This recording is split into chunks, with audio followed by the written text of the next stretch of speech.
The sternum, you have to excuse the flashing light on the monitor behind you. I'm sorry, I can't make that go away.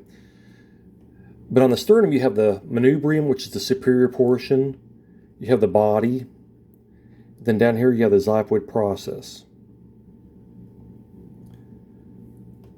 The xiphoid process, right there, that's actually cartilage. It doesn't come completely ossified until you're about age 40-ish.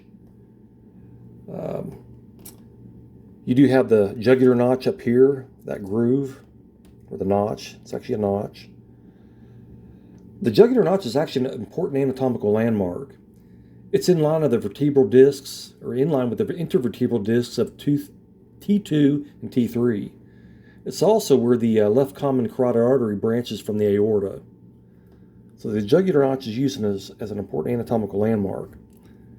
The sternal angle, which is right here, where the manubrium articulates with the body, that actually acts like a hinge.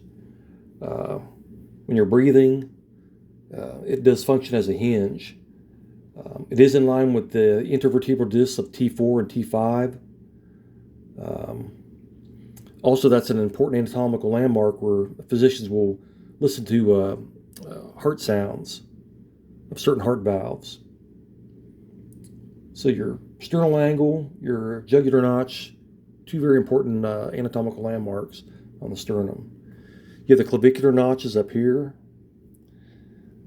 Those are articulation points for the two clavicles. And this is costal cartilage. What I typically use this for is to show students the difference between true, false, and floating ribs. The first 7 pairs of ribs will directly attach to the sternum. So if you count 1, 2, 3, 4, 5, 6, 7. So there's your first 7 pairs of ribs where they'll directly attach. 8, 9, and 10 indirectly attach. So this is where rib 8, 9, and 10 will attach. You can see how they kind of piggyback on with 7. So 8, 9, and 10 are false. And the last two, 11 and 12, they don't even articulate with the sternum. Hence the name floating ribs. They only attach in the back with the thoracic vertebrae. So these are costal cartilage, but when you're reading in the textbook, it kind of helps you understand why they call them true, false, and floating. True ribs directly attach. 1, 2, 3, 4, 5, 6, 7.